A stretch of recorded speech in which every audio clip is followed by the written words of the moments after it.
말씀을 살펴보도록 하겠습니다. 다 함께 읽어볼까요? 시작.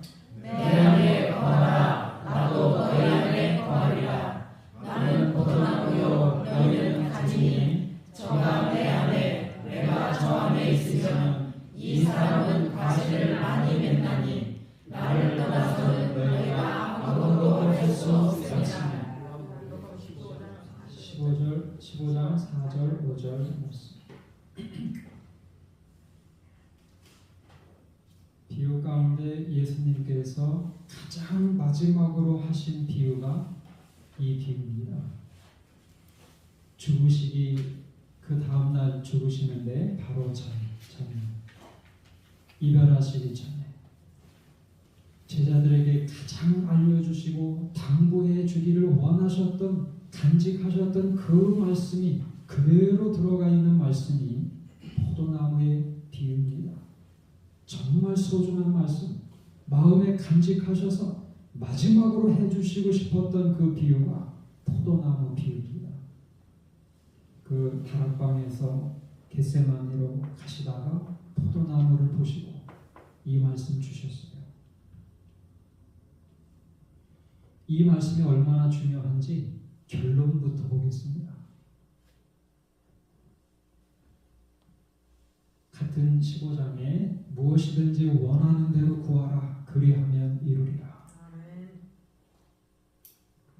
너희가 과실을 맺으면 아버지께서 영광을 받으실 것이요 너희가 내 제자가 되리라. 하나님께 우리가 드릴 수 있는 최고의 선물이 하나님께 영광을 드리는 거예요. 과실을 맺으면 하나님께 영광을 돌릴 수 있습니다. 그리고 하나님의 예수님의 참 제자가 되는 겁니다. 참 제자가 되는 것, 인정받는 것입니다. 너희 기쁨을 충만하게 하려 함이라. 기쁨이 충만하게 됩니다. 살아가면서 이 세상에도 마음이 기쁜 일들이 좀 있죠. 근데 하나님이 주시는 것과는 차원이 다른 겁니다. 하나님이 주시는 기쁨이 영원히 변하지 않는 기쁨이 충만하게 됩니다. 이 비유가 그렇게 중요한 겁니다.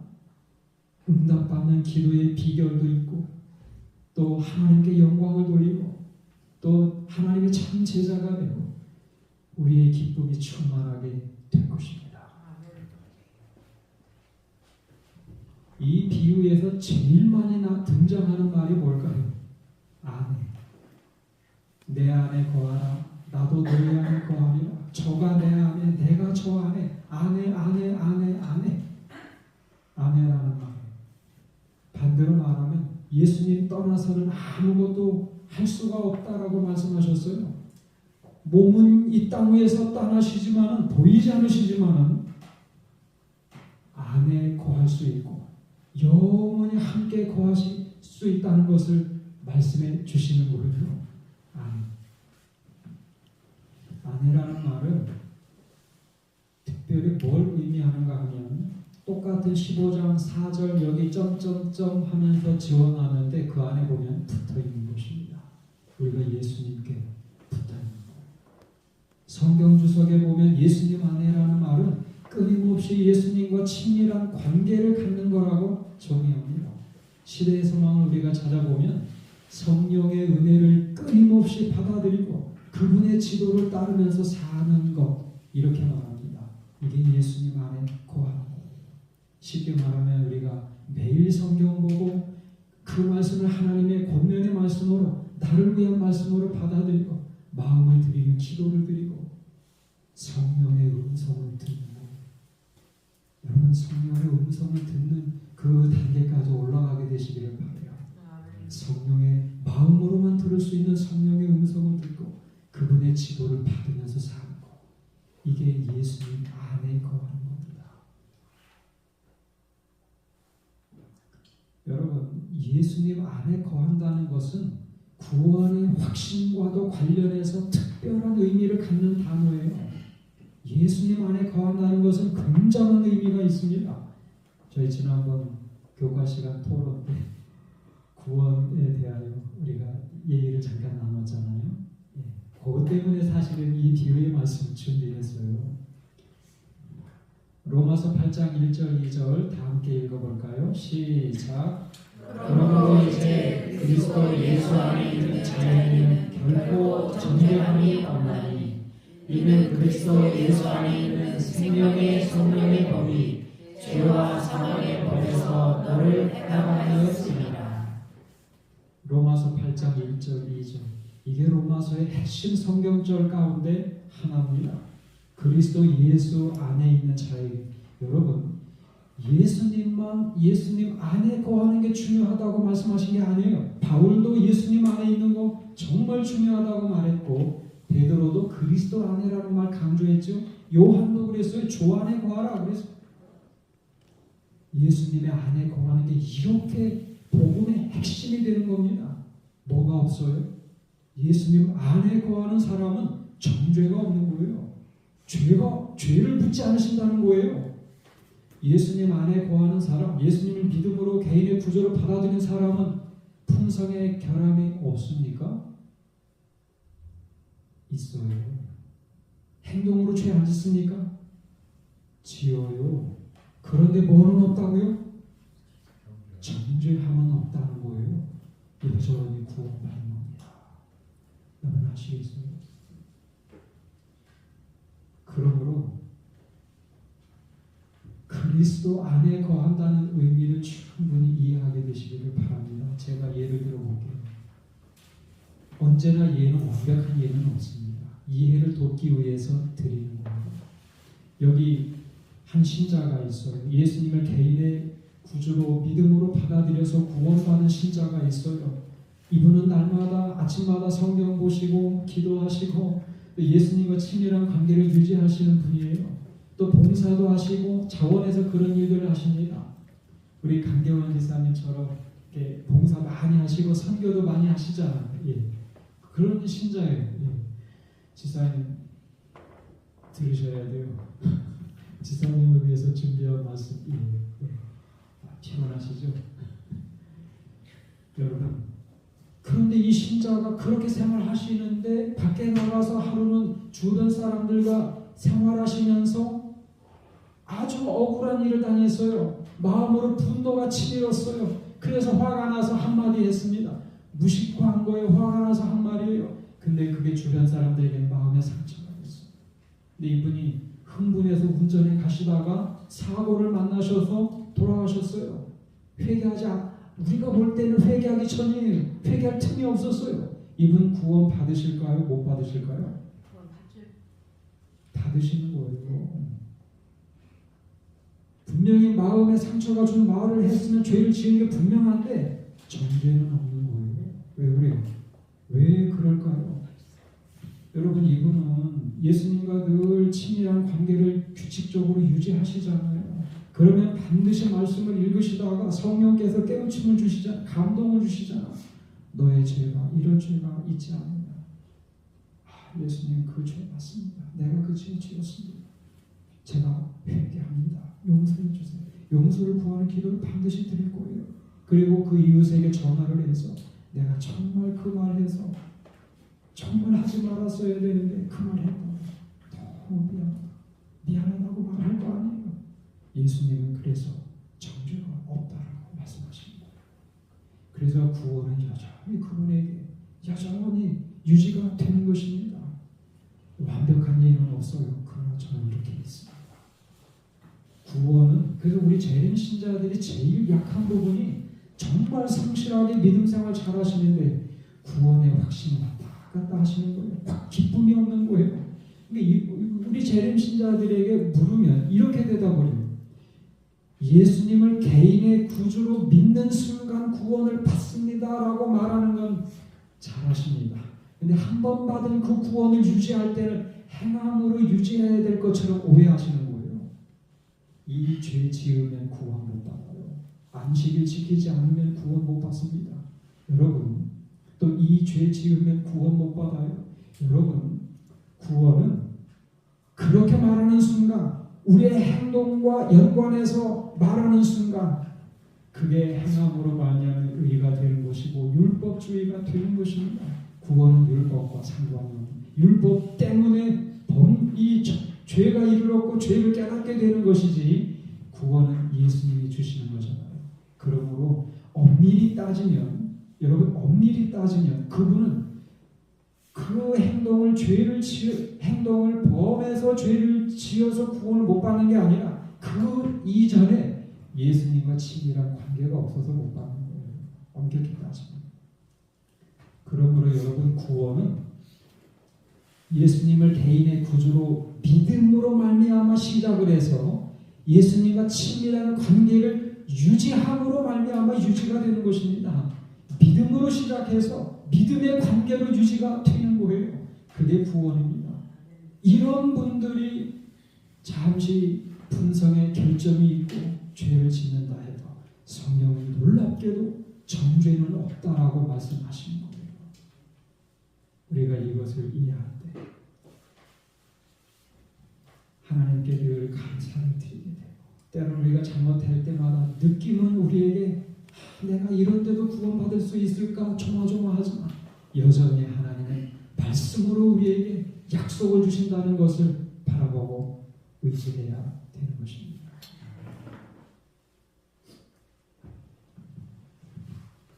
여기 그 여천교회 한 그 진압에 보니까 한 집사님이 글을 쓰셨어요.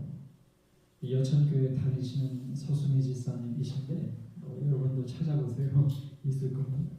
이 여천교회 이 집사님은 사진이 없어서 여천교회 그 반찬 나누기 봉사하시는데 그 사진을 제가 준비했어요. 저희 교회도 구도자들이 좀 있으면 반찬 나누기 같은 봉사도 좋을 것 같아요. 어려우신 분들 반찬을 조금씩 나눠주시고 근데 정기적으로 하셔요. 한번 했다고 몇 번 하면 안 될 것 같고 이 중에 계실지도 모르겠어요. 서수미 집사님 교회 지남에 글 쓰셨는데 이분이 그 남편이 어느 날 마음에 상처가 되는 말을 무심코 했어요. 근데 그거를 모르고 계속 사는 거예요. 사과도 없고. 그래서 예수님 남편의 죄를 좀 깨닫게 해달라고 기도를 드렸어요. 남편 죄 좀 깨닫게 해주세요. 바로 잡아주세요. 어느 아침에 성경 출애굽기 14장 보는데 여호와께서 너희를 위하여 싸우시리니 너희는 가만히 있을지어다. 그 말씀이 이게 나를 위한 말씀 같고 가만히 그 기도를 드렸으니까 가만히 있어봐야지. 마음이 이 말씀 발견하고 행복했어요. 근데 그날 아침에 남편이 출근하는 길에 여보 미안해. 당장에 그러는 거예요. 내가 미안해. 뭐가 미안한데 내가 어제 퇴근하는 길에 이렇게 쭉 생각을 해보니까 파노라마처럼 갑자기 당신에게 잘못한 일이 떠오르는 거야. 내가 당신한테 정말 잘못했어. 사과하더라는 거예요. 나는 깜짝 놀랐다. 어떻게 이런 일이 있을 수 있을까? 정말 하나님은 멋진 분이시다. 남편에게 나 역시 사과했다. 하나님의 사랑은 아가페 사랑이었는데 내가 그렇게 사랑하지 못했다고 진심으로 사과했다. 이런 경험, 또 다른 경험도 있어요. 이번에는 아마 누구라고 말을 안 했는데 같은 교인한테 이분이 또 이 상처가 되는 말을 무심코 들은 것 같아요. 같은 교인이에요. 교인. 근데 그분 때문에 용서했다고 생각을 했는데 극복했다고 생각을 했는데 자꾸 미워지고 원망하는 마음이 들어서 안식일이 되는데도 기쁘지 않고 마음이 평안이 없는 거예요. 기도를 드렸어요. 저에게 마음의 평안을 찾게 해달라고 기도드렸어요. 성령의 음성, 마음으로만 들을 수 있는 성령의 음성, 이런 말씀을 들었어요. 내가 생각하는 한 영혼의 가치를 너도 알지. 그 영혼이 지금 누구와 연결된 사람인지 깊이 생각해봐. 그리고 그 사람이 너에게 무엇을 잘못했지? 자기가 그렇게 미워하고 원망했던 그 대상도 하나님에게 너무나 소중한 영혼이 되는 거예요. 하나님과 연결된 사람인 거예요. 두 가지가 깨달아졌어요. 첫째는 인간의 관점, 자기 자신의 관점으로만 모든 일을 판단한다는 것. 여러분, 저도 경험합니다. 사실은 저는 설교 준비할 때 제가 잘못한 일만 준비합니다. 회개하고 싶고 분발하고 싶어서 제 잘못 간증하는 거예요. 여러분, 늘 자기 자신의 관점으로 모든 걸 판단하시면 정말 세상에서 가장 무난한 사람은 자신이에요. 나는 정말 무난한 그리스도인가고 이 정도만 하면 하나님 보시기에 정말 부끄럽지 않은 그런 신앙인으로 보는 게 자기 관점이에요. 다른 사람의 말도 들어봐야 돼요. 다른 사람의 나를 어떻게 판단하든지 하나님은 나를 어떻게 보시는가 하나님의 관점에서 봐야 돼요. 제 영혼이 하나님께 소중하다. 내가 원망 내가 정말 미워하는 그 사람도 하나님 보시기에 소중한 영혼이라는 거 저도요. 제가 말씀드렸죠. 제가 힘든 일 당할 때 어려운 일이 있을 때 그건 용서한 줄 알았는데 불쑥불쑥 떠올라요. 용서한 줄 알았는데 극복한 줄 알았는데 하나님께는 그분도 소중한 영혼이에요. 늘 자신의 관점으로만 보면 안 됩니다. 두 번째, 내가 그렇게 이 사랑한다라고 말을 하는데도 이렇게 사랑이 없나? 하나님은 사랑이시라고 그런 분을 믿고 있는데 내가 너무 사랑이 부족한 게 느껴져서 그분에게 전화를 드렸어요. 용서를 구하고 그래서 평안한 마음을 찾고 그랬다고 그래요. 그 지난 글의 마지막으로 이분이 쓰신 결론입니다. 마음이 초조해질 때 무릎을 꿇고 말씀을 펴고 하나님의 음성에 귀를 기울이면 하나님의 영께서 활약하신다.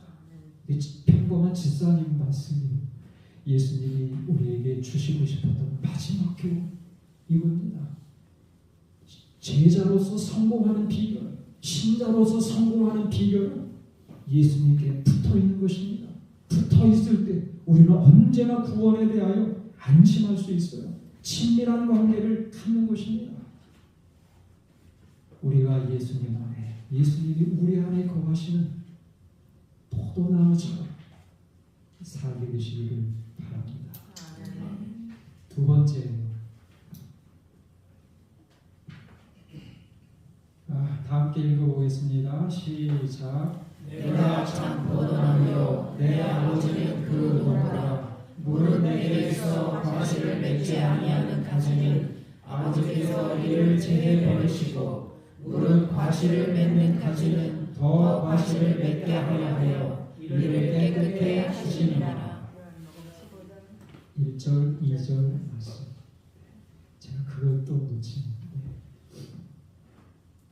풍성한 열매는 남의 얘기가 아니에요. 우리의 삶에도 반드시 맺혀야 되는 겁니다. 우리는 열매 없어도 되는 게 아니에요. 우리는 하늘을 위해서 준비하는 그런 하늘 백성으로서 열매가 우리에게도 맺혀져요. 변화되어야 합니다. 그런데 반드시 필요한 경험 가운데 하나가 이겁니다. 두 번째는 붙어있는 것, 그리고 두 번째는 이겁니다. 과실을 맺지 않은 가지는 제해버리시고 과실을 맺는 가지는 더 과실을 맺게 하려 하여 깨끗게 하시느니라. 가지를 좀 깨끗하게 한다는 게 뭐예요? 가지치기 하신다는 말씀이에요. 제가 선곡교회에 목회를 할 때에 거기 포도농사 하시는 분들이 많이 계시잖아요. 거복 좋았어요. 그런 데서 목회하면 아무래도 기회가 많이 있겠죠. 근데 방문을 이렇게 다닐 때 도와드리는 일 가운데 하나가 가지치는 일이에요. 그러면 이파리도 너무 무성할 때는 가지치기 해줍니다. 수액을 다 빨아먹는데 열매에게 가야 할 수액을 많이 차지하는 거예요. 뺏어버리는 겁니다. 이파리도 무성하면 가지쳐줘요. 곁가지로 나온 가지들도 가지쳐줍니다. 거기에서도 열매는 맺힐 수 있어요. 근데 몇 알 안 돼요. 가지쳐줍니다. 어디로 가겠어요? 제 입으로 가겠지. 그걸 또 포도 껍데기는 또 이렇게 딱 모았다가 집사람에게로 던집니다. 내가 안 먹은 것처럼. 기억나요? 그 다음에 가지가 좋긴 좋아도 밑으로 처지는 가지는 또 가지 쳐줍니다. 거기에서도 열매를 맺힐 수 있지만 햇빛을 많이 못 받기 때문에 열매가 좋지를 않는 거예요. 품질이 안 좋은 겁니다. 가지 쳐줘요. 가지 친다는 의미가 뭔가요? 시대 소망에 보면 5글자로 말합니다. 쓰라린 시련. 이거를 경험해요. 쓰라린 시련 없이 풍성한 열매는 없는 거예요. 그리고 화이트 기자가 그 시련도 그냥 시련이 아니라 쓰라린 시련이라고 말씀하셨어요. 제자들도 이 쓰라린 시련 경험했잖아요. 인생의 전부를 걸었는데 예수님이 십자가에서 죽으셨잖아요. 또 이별하셨잖아요. 또 초대교회에 얼마나 혹독한 시련과 박해가 있었습니까? 그들은 별처럼 빛나는 교회의 지도자들로 거듭난 것은 이 쓰라린 시련이 있었기 때문에 그래요. 오늘 우리도 그런 것입니다.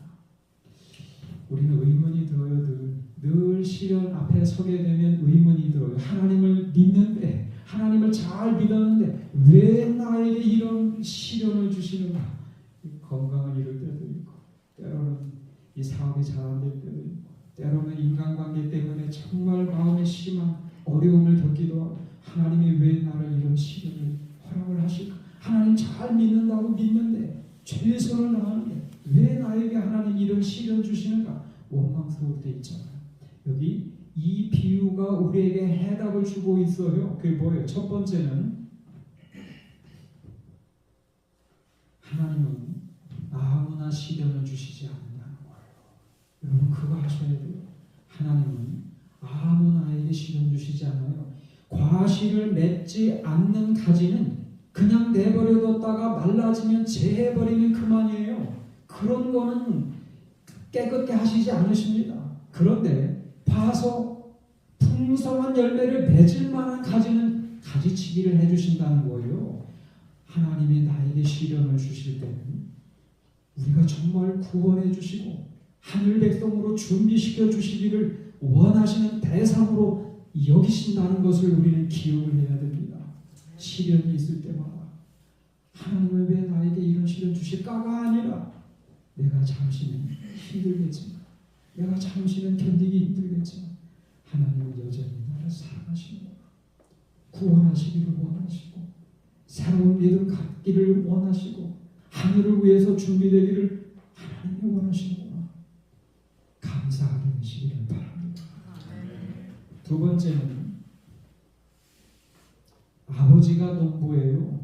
가지치기 하시는 분, 총 감독하시는 분이 하나님이세요. 사랑의 하나님은 반드시 우리에게 좋은 것만 주십니다. 맞습니까? 맞아요. 당장은 그거 힘들겠죠. 그러나 반드시 유익한 것만 하나님이 주신다는 것, 아버지께서 가지치기 하신다는 걸 기억해야 돼요. 제가 공부하면서 내년 선배 아시죠? 말씀드렸지. 그 사모님이 공부도 잘하고 외모도 너무 좋았고 모든 사람이 이렇게 참 좋은 분으로 이렇게 바라봤던 그런 사모님이에요. 근데 암에 걸리셨어요. 정말 외모도 예쁘고 공부도 잘 약학과였고 그다음에 믿음도 좋았고 그래서 목회의 길을 같이 가게 되었고 암에 걸리셨어요. 목사님 너무 속상했어요. 하나님이 왜 이런 시련 주시나. 그때 옆에서 결국은 돌아가셨잖아요. 돌아가시기 전에 그렇게 하나님을 원망하니까 너무 그렇게 원망하지 마요. 하나님이 주시는 것은 언제나 가장 좋은 것이나 위로해 주는 것이잖아요. 하나님이 주시는 것은 가장 좋은 것입니다. 이 시련이지만 당장은 힘든 일이지만 그러나 그 결과는 뭐예요? 풍성한 열매가 좋은 믿음을 갖게 되고 품성이 변하고 하늘을 위해서 준비되고 하나님께로 영광을 돌리게 되고 우리 안에 세상이 줄 수 없는 기쁨이 충만하게 되는 것입니다. 하나님이 주시는 것이 가장 좋은 것입니다. 하나님이 농부가 되세요. 결과를 아세요. 하나님이 주시는 것이 가장 좋은 것입니다. 이거는 김용갑 장로님, 건강제일교회 이분도 얼마 전에 돌아가셨어요. 교회 지나면 이분 얘기가 소개가 되었어요. 이거는 중매로 결혼하셨는데 결혼해 보니까 안식일 교인이래요. 그래서 그 아내 그래도 그때는 신자가 아니었죠. 어느 날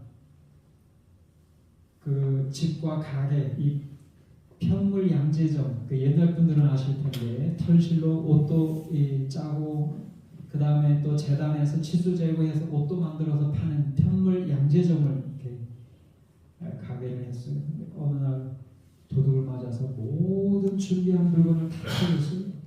근데 그날이 공교롭게도 안식일 아침이었어요. 다 털렸는데 안식일 아침. 이분이 신자도 아닌데 이 일을 당하면서 하나님의 원망이 되는 거예요. 아니 어떻게 빚을 얻어서 준비해서 시작한 사업인데 모든 걸 다 털어갖고 하필이면 안식일 아침에 하나님의 원망이 되는 거예요. 근데 이번에 그 아내가 아침을 준비해주고 자기는 교회에 가는 거예요. 그리고 교회에서 12시 이후에 돌아왔어요. 그러면서 해준 말이 이거예요. 가지고 있던 돈으로 11금 다 드리고 2,000원 남아서 그것도 감사헌금으로 드렸어요. 얼마나 살기 힘들었으면 도적질을 했을까요?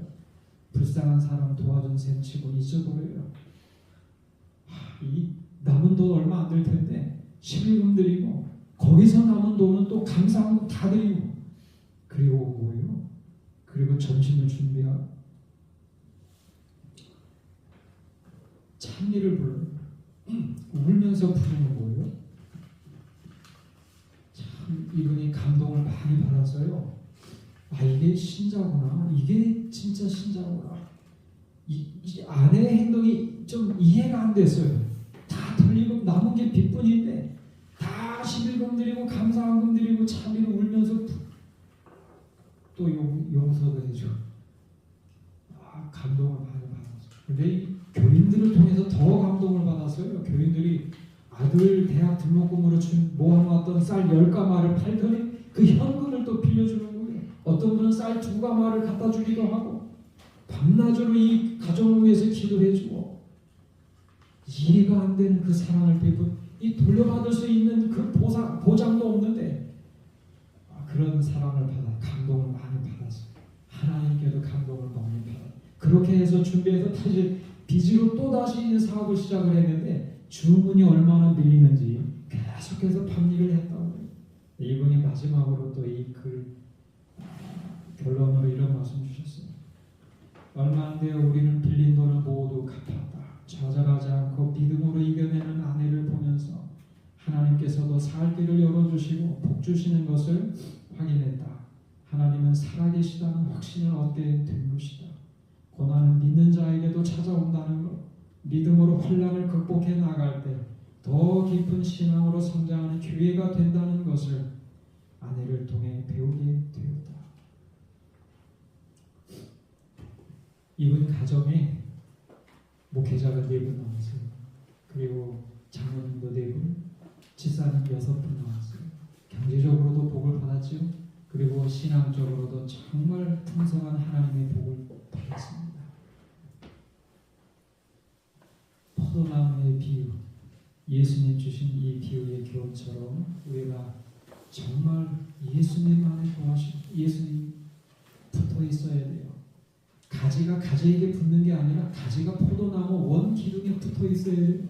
남편 때문에, 아내 때문에, 누구 때문에 신앙하는 게 아니라 내가 직접 예수님과 친밀한 관계를 끊임없이 가져야 됩니다. 그리고 믿음으로 시련을 견뎌내는 성도들이 되시기를 바라면서 마치겠습니다.